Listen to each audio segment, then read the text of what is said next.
বিভা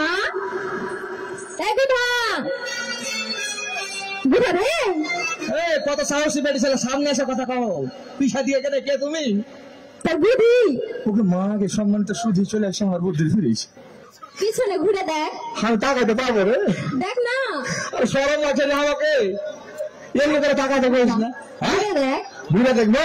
হ্যাঁ, তোর জিনিস দাঁড়িয়ে আছে। ওকে মাকে এমনি করে কোন মম গলা বলে যাবো না, কহ দেখি তো।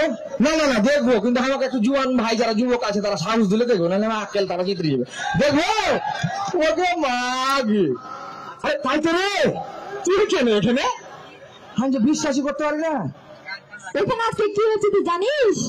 আমি না রে রহিন, আগা দিকে তো মেয়েরা লোক বসা থাকছে, আমি আর দেখতে পাই না চোখে। বিয়ে ধুম দে আর কিচ্ছু চোখে শুনি না আমার। বুঝতে পারলি কি হয়েছে এখানে?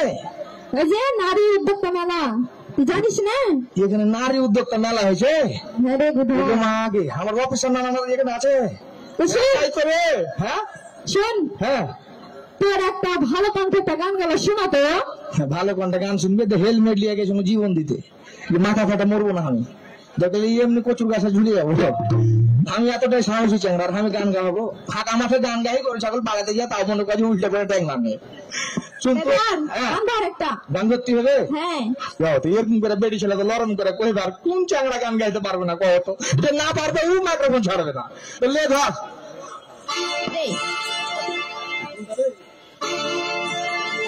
হাজি ভাই, লজ্জা সরম ঘুরে যখন সেখানে বিহার কথা কয়েছি দুঃখে। চারিদিকে বিহার মৌসুম চলছে, শীতটা চলে গেল, সামনে গরম চলে এলো, ঝুড়ি ঝাঁকে ঘরে উঠাইতে হবে। তাহলে গান বলেন না ভাই? হ্যাঁ চাপ জুড়েছে আর তো আমার বিহার কথা মনে পড়েছে। সে চাপ জুড়েছে আমার বিহার কথা মনে পড়েছে। বিভা ভাঙে দিয়া তুই হাতে গেছে বিভা ভাঙে দিয়া নানা পেরেছে। মানুষের কাম কি করে আছে আমার বিহার কথা।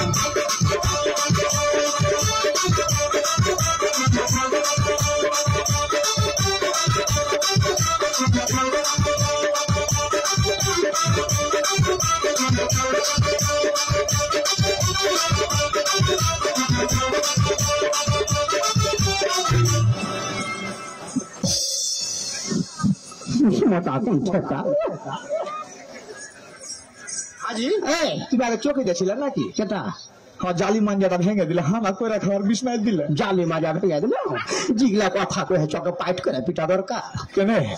তোমাকে দিয়ে হয়েছে না দিন রাতে কস্তি আছে একবারে তরপা কষা করে। জীবন দিতে গেছে হেলমেট লে, আর ওখানকার পাড়া যে মুইন্টার বেটা, মুইন্টার বেটা ট্রেনে জীবন ডালে বাড়ি থেকে বাড়াচ্ছে তো লাহারি ছাতু আটা রুটি ব্যাগ ব্যাগ ঢেলেছে। হবে তুই তো জীবন দিবি তো খাবার কেন ব্যাগ ঢেলে যাচ্ছিস? কইছে চাচা ট্রেন কখন আসবে না আসবে, আমি না খেয়ে মরবো। হ্যাঁ তো মানে খাবার ব্যাগ ঢেলে নিয়ে তো করেছে ওখানে জীবন দিবে। না না শোনো, আমি জীবন দিতে যা দিতে পারবো আগে ওটা তাই কথা। কোনটা? ওটা ওটা তোমাকে দেখে ও পালালছে, ইয়াকে তো কষতে লেগেছে, আমাকে কষবে, ওই পালিয়ে গেছি। না না ওটা আমার ফ্রিজ, বুঝতে পারলে ফ্রিজ এইগুলো। হ্যাঁ তোমার বাড়ি যেমন 3 খান, আর আমার তো মনে করে এখনো হইল খবরটা 3 খান কহবি না, ওটা হ্যাট্রিক কহবি। এই রে বাপ রে, তোমাকে তো ইচ্ছা করছে এখন যুবক দেখবো আমার ঢোলাই দিই কাকে। আমি একবার যদি খালি চ্যাংড়া পিলাকে কয়ে দিই, কারণ আমার কাছে তার 20,000 বুঝবো না, কাজ বুঝে। হ্যাঁ তোমাকে খালি একবার ঘুরলে করে খালি রেখালি মেরে বাসি মেরে দিলে কিস্তিতে মায়ের ভাগ করে দিবি। খবরদার মায়ের হুমকি দিয়ে এই দৃশ্য দেখাস না কেন? তোর সেদিন মনে নাই কি কাম করেছিলি সেদিনকে? সেদিন চলে আসছি কাকনের হাত থেকে হাইটা দুন হাতে ওকে করেছি যে একটু হাট কোন জায়গা দেখা দুটা খাইতে হবে। হাইটা আস্তে আস্তে দেখছি একটা রাস্তার কানাতে সুন্দর করে প্যান্ডেল করা আছে, খাওয়া দাওয়া চলছে। তখন আমাকে কইছে না না চলো এখানে দুটা খেয়ালি নানা দিতে, চিনতে পারবে না যে কোন পক্ষের লোক। ভোগ লাগেছে, আমি কি করবো? তুমি কীর্তন করে খাওয়া খাইতে বসে গেছে, বুঝতে পারলাম না না। খাওয়ার পরে করেছি যে কিভাবে খাইয়া দেয় সুখা মুখে খাইতে চলে যাবো, কিছু একটা কথা কহি। তখন বেধুম একটা খিলাল কিন্তু খিলাল করছে করেছে গুধারে আজকে যে বড়ার কোণে দুটাই সুন্দর ভাই, খুবই সুন্দর। যাই হোক, আর ফাটাস করে এক দেড় লোখার পাঞ্জরি ছিল, ও খাটাস করে বুঝে লেছে যে অনুষ্ঠান তো সুন্দর দেখাত না, তো বড়ার কোণে পাইলে কোনটা থেকে তখন কিচ্ছু নাই, তাহলে এগুলো বাইরে তো এখন কি করবো? শুকাইয়া ওকে তো লাইন দিলে পিটলে, আমাকে পিটতে এসে মুখে দাড়ি কটা দেখেছে, দাড়ির লেগে ইজ্জত দিলে, সম্মান দিলে, যে হালকার উপর হাতে ছেড়ে দিয়েছে, ওরকম কিছু করেনি। 7-8 বার খালি রোডের উপর চাইড়ে ছাড় ফেলেছে। 24 নাম্বার আপনার করে আসছে বেহাই গেল। শোনো, তোমার লাগা রাস্তাঘাটে সব জায়গায় অপমান হচ্ছে, এগুলা কথা এখানে কইছো না। আজ এত গেলা মানি গুনে মানুষের সামনে এগুলা কথা কইতে লজ্জাও লাগে না জি? শুনালে বাদ দে, এখানে কোন কোন নানা নানিরা আছে, আর কি যে এখানে হয়েছে হাত একটু বুঝে। নানাজি কোন নানারা আছে দেখতে তো পাইছো? আমাকে জেলা প্রশাসনের যে পরিচিত মুখ গেলা, আমাকে এই যে ধরো এই এডিসি জেনারেল সাহ, এই যে মনে করেন আমাকে এডিএম সাহ, আমাকে এই জাকির মন্ত্রী সাহ, সুয়াইব সাহ, লাইলা সাহ, কোন সারকে সব জেলা প্রশাসন পরিবারের সব নানারা এখানে আছে। নানা এমন কি নানা, আমাকে আর একটা বড় খবর হলো, আমাকে ওই যে জেনারেল নানা, হ্যাঁ নানা কিন্তু পরিবার এখানে উপস্থিত হয়েছে। নানা সেই সাথে চাঁপাইনবাবগঞ্জে এই যে নানা এখানে কিসের অনুষ্ঠান হয়েছে পুরাতন স্টেডিয়ামে, আর এত গেলা মানুষকে আজকে ফেলে এখানে কি করছে, তোমাকে মুখে করবো না, গানে গানে করছে। শুনো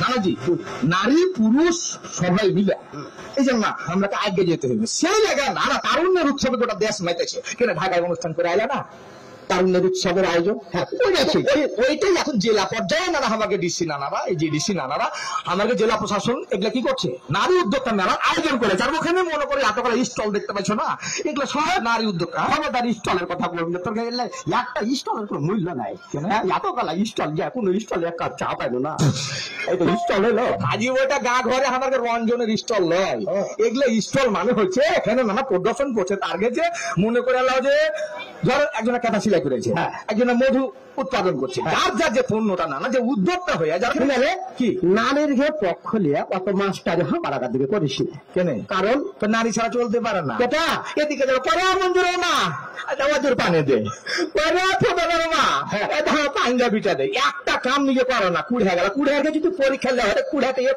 না, ঠিকই আছে, যেটাই করবি না কেন করার মতন করতে হবে। যেমন শিক্ষিত হলে সুশিক্ষায় শিক্ষিত হতে হবে, সেরকম তো তোকে যে কথাটা পৌঁছলো।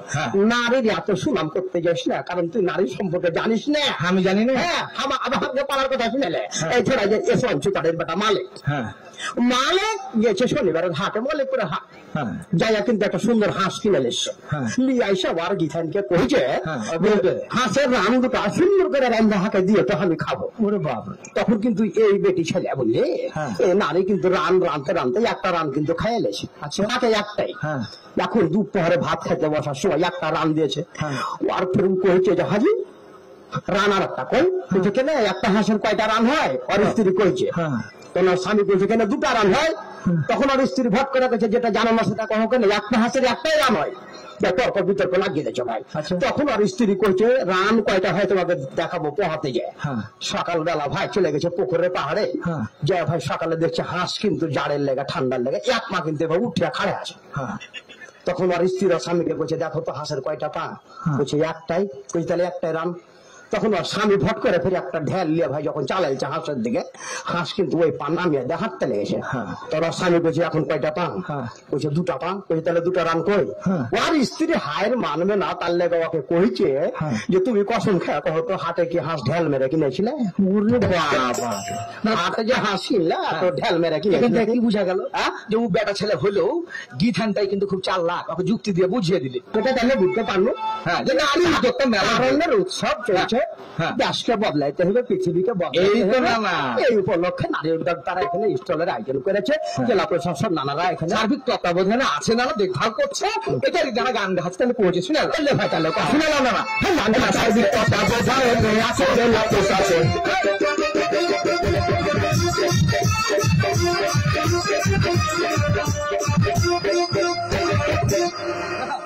না জি, হ্যাঁ ভাই তুমি যে কহিলা হ্যাঁ যে নারীর ব্যাপারে কথা কহবো না, হ্যাঁ না না জি, যখন হিন্দু ধর্মের কথা কহি সব দেবতারা যখন অসুরকে বধ করতে পারছে না, তপিসনায় পড়ে গেছে, মানে কোন উপায় পাচ্ছে না, তখন কিন্তু ওই নারী চরিত্র দেবী আছে কিন্তু নানা বধ করবে, বুঝতে পারলে? হ্যাঁ ভাই, এই যে হ্যাঁ ওই যে বুঝে লেগেছে চাংড়া ওকে সমর্থন দিচ্ছে নানাজি। হ্যাঁ ভাই অনুরূপ দেখো যে আদম যখন একলাই মনে করো যে সৃষ্টির ইতিহাসের দিকে তোমাকে একটু লিয়ে যায় যেহেতু মুরব্বী মানুষ তুই কথার খুব ঠিক আছিস না কেউ তুমি জানোই না শিক্ষিত লোকজন পাঞ্জরে থাকে না যে কথায় যে আছে প্রবাদ যে আছে বনে যদি ঘোচা মারো পাইবা কচু আর জ্ঞানীর পাঞ্জরে ঘুরলে পাইবা কিছু।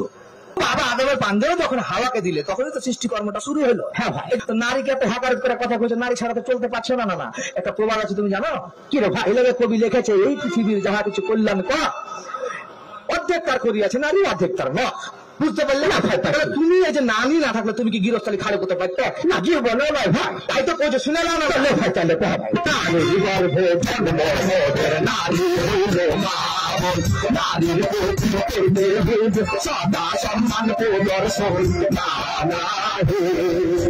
নারী পুরুষ সমন্বয়ে দেশটাকে নামবো আদি নারী পুরুষ সমন্বয়ে দেশটাকে নামবো আদি ওই সম শব্দাও বলি আরে ভাই তুই কথা যেটা কহেছিস যুক্তির কথাই কহেছিস আসলে নারীর গর্ভে জন্ম নারী আসলে মমতাময়ী মা কিন্তু আমরা আসলে বুঝি না যেমন তোকে কি করবো আজ থেকে তো 2 মাস আগকার একটা কথা শুনালে আর্ঘে তার আজাদের বেটা তসলিমের বেটা জিদ্দিকের বেটা মন্তুর ভাতিকে 4 জনা মিলে এক জায়গাতে বসে ইফতেজি করছে বুঝতে পারলে কি করছে ইফতেজি মানে বেটা ছেলেকে বেটা ছেলেরা না বেটা ছেলেরা নামি রে ও মানে এখন শুনালো যে জগৎ চলেছে যে দুনিয়া চলছে খালি বেটা ছেলে করলে হবে না বেটি ছেলেরাও মনে করে করছে একটা বেটা ছেলেকে একলাই পাইলে কেন একটাকে দেখলে একটা ছুটিকে ওই আমাকে মনে হয়েছে তাই না আমাকে পিড়িতে মন মনে হয়েছে জানো ছুটির চোখের সমস্যা আমাকে দেখলে খালি এক চোখ লাভ হয় জানা আপনার চোখ হাসপাতালে যাবো নাকি হ্যাঁ তো ভাই শুনালে কথাটা যেটা করার জন্য তো ওরা 4 বন্ধু মিলা ভাই 2টা মহিলা বেটি ছেলে কিন্তু প্রাইভেট করে চলাচ্ছে ভাই আর এরা 4 জনা কিন্তু ওরাকে দেখে কিন্তু একটু ই করছে বুঝতে পারলি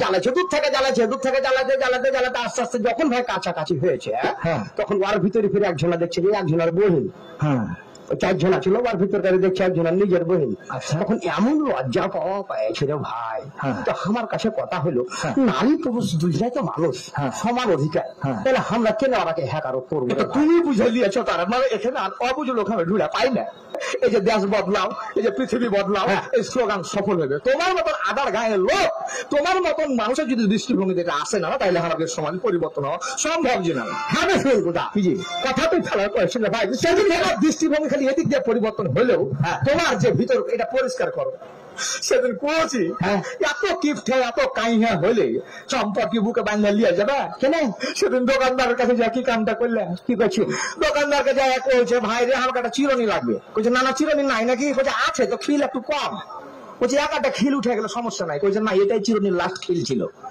বুঝতে পারলে একটা খিলে পড়ে চুপ চলে এসছে নানাজি শোনো মনটা একটু বড় করো আমার একটা ব্যবস্থা করো গানে গানে করছে তাহলে শুনালাম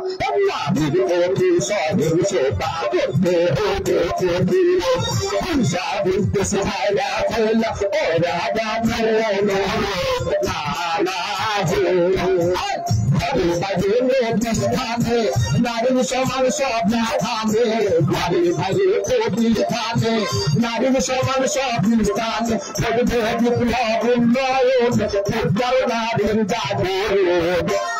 গানের ভিতর বুঝতে পারলে কিনা শুনালে হাতে কয়ে দিছি তোকে তুই যে নারীর উন্নয়ন কইতে আছিস আবে এটা নারীর ঘেলে কোন আমি এটা দুর্নাম করছি না একটা বাস্তব কথা শুনালে একটা তেলা পোকা বুঝতে পারলি একটা তেলা পোকার ডাকে উঠে গেছে 4 লাখ টাকা দাম কথা হলো অযৌক্তিক কথা অযৌক্তিক না এটাই যুক্তি আচ্ছা তেলা পোকার দাম 4 লাখ টাকা দাম এক আজারে তখন মাইন্ড করে কিন্তু একবারে জজ কোর্টে মামলা ঠিক আছে আচ্ছা যে একটা তেলা পোকা সামান্য ওর দাম কি করে 4 লক্ষ টাকা ভাই যখন ভাই মামলা করে দেখছে তখন আমার জজ মহোদয় আছে উকিলের হিয়ারিং চলছে ভাই যে একটা তেলা পোকার দাম 4 লক্ষ টাকা শেষ পর্যন্ত জজ মহোদয় তাও কইছে আচ্ছা আমারও এটা একটা প্রশ্ন যে একটা তেলা পোকার দাম 4 লক্ষ টাকা কি করে হয় তখন ওই লোক বলছে ভট করে জজ সাহেব যে স্যার তেলা পোকাটা এ পর্যন্ত আপনি যদি কিনেন তাহলে 18,000 লোকের কিনা হবে কইছে কেনে কইছে 18,000 লোক কিনেছে 18,000 লোকের স্ত্রী বাড়ি যায় পারলে আচ্ছা তখন জজ ফের ভট করে দাঁড়িয়ে করছে তাহলে আমার পক্ষ থেকে 6 লাখ মানে ও বাড়িতে টেনশন আছে নারী রেখে ওর কথা যদি তেলা পোকা নিয়ে গেলে ও যদি পালাইতে হবে মাঝি তখন জজ নিজে করছে হার পক্ষ থেকে 6 লাখ টাকা দাও না তাহলে এখন কি করবি? এটা তুমি ভুল কথা কইলে। এখন ওই লোক ওই জজ হতে জ্বলে আছে তাই তো? ওইটা নয় টাকা বুঝাইতে পারবি না। কথা হলো যে আবে নারী পুরুষ সম্পর্কের মতন সম্পর্ক হতে হবে। যদি দাও কুড়ের সম্পর্ক হয় রাজাকারের মতন সম্পর্ক হয় তো ওকে তুই জানিস তাহলে সংসার কেমন করে করবি তাই কর। আচ্ছা না না এই যে এখানে হারকে নারী অফিসার নানা নারীরাকে দেখতে পাইছো এই যে স্ত্রী বাকরি করছে পরিবার ফেলে আসে কোন জায়গায় পড়ে আছে তুমি যে খুব আইডা একটা ছেলে চুপিয়ে দেখা মুখে দু চারবার করবো শুনলে শুনলে টুটি চিপা করবো দেখো চুপবি না তো আঁকা নাকামও পারবে নানাজি। এই যে নারী এরা হচ্ছে 10 বোঝা আর 10 ঘন্টা হাত করতে হবে অফিস করছে পরিবার সামলাইছে স্বামী সংসার সামলাইছে নারীরা পিছিয়ে নাই তো নারী এটা প্রতিযোগিতা না করে সমন্বয় করে দেশটাকে না আগে দিতে হবে এই ভাঙাচোরা দেশটাকে আবার বলে নিতে হবে বুঝতে পারলাম। বেশি কথা কহিব না যে না বেশি কথা বেশি তো সংস্কৃত কথা কষ্ট নানার আরো অনুষ্ঠান আছে হয়তো শিল্পীটির লোক গান গাইবে একটা কথা যখন কইলি ভাই তখন কথা প্রহাল উঠতে পারে না। এখানে বড় নানাকে যখন পেয়েছি ভাই তখন একটা কথা না কহিলি নয়। আরে ভাই আমার বয়সের কথা কইছি আমি 47 দেশ ভাগ 52তে ভাষা আন্দোলন 1970 গণ অভ্যুত্থান 71 মহান মুক্তিযুদ্ধ আবার তো 24 আসা ঘটে দোহরা মুক্তিযুদ্ধ করতে আমার দেশে যুবকেরা এতবার 50 থেকে 60 বছরের ভিতরে যদি এতবার রক্ত ঢালে তো রক্ত দিবি আজ হার নিরুপায় নাই ভাই বাঙালি জাতি তো হার রক্ত শূন্য হয়ে মরে যাবো তাহলে না না এই 50-60 বছর যদি এত রক্ত ঢালতে হয় এলাকায় কোচি না না এখন যেটা করতে হবে যে স্বাধীনতা অর্জন করা থেকে রক্ষা করা কঠিন তাহলে আমরা যদি মনে করি দেশ স্বাধীন হয়ে গেছে যে যার মতন ভেঙে যায় এখন কুদ্দুসের বেটাকে ষাট ওকে এই মারামারি গন্ডগোল এগুলা না করে দেশটাকে একটু সাজাতে হবে সকর্মে মন দিতে হবে দেশটা আগে লেগে নারী পুরুষ উভয়কে কথাই কহে যে মাইয়া মদে খাটে তো কিছু না কিছু আটে তো সংসার ভালো থাকলে না সমাজ ভালো থাকবে সমাজ ভালো থাকলে এই যে ধর একটা হাত উঠে আসে এখন যদি ঝড় উঠে তাহলে হাতটা নড়বড় করবে এই পাঞ্জরটা ধর তোর নানির হাতটা উঠে যায় একটা হয়ে গেল তাহলে ওই হাতটাকে নড়বে আর নড়বে মানে ওকে হিলাতে পারবো না নারী পুরুষের সমন্বয় তুমি বদলে গেছো মানে আমার পৃথিবী বদলাই কথা কহলো ভুল ত্রুটি হতে পারে মূর্খ চুর্খ মানুষ মাপ নিয়ে নাও হ্যাঁ তো নানা নানিরা কহ আর কমপ্লিট সেটের মাপটা কহ ষাটের কহ ফকিরকে ভিক জানাই এক মুঠ চাইল আর বাড়ি ফকির কতদিন থেকে যায় না ওগুলো কমপ্লিট সেট করে দিবে ওই মাপ নয় ভুল ত্রুটি হতে ক্ষমা চাই কথা কওয়া যায় আমার কিছু ছোট্ট অবস্থান পরিবেশনে কোনো ভুল ত্রুটি হলে ক্ষমা সুন্দর দৃষ্টিতে খেয়ে দিলেন তাই করছি না না নাচার